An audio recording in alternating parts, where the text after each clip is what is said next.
ताज़ा तरीन वीडियोस के लिए चैनल को सब्सक्राइब करके बेल आइकन और ऑल नोटिफिकेशन पर क्लिक करें ताकि आपको मिले हर अपडेट सबसे पहले।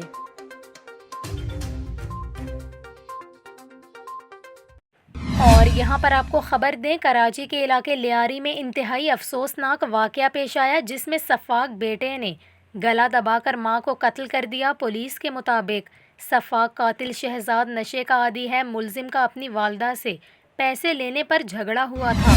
मकतूला गुलशन बानो ने बेटे को पैसे देने से इनकार किया था, जिस पर मुलजिम ने अपनी वालदा का गला दबाकर इसे कत्ल कर दिया। पुलिस ने बताया है कि मुलजिम शहजाद को गिरफ्तार कर लिया है और इस सिलसिले में मुलजिम से मज़ीद तफ्तीश भी जारी है।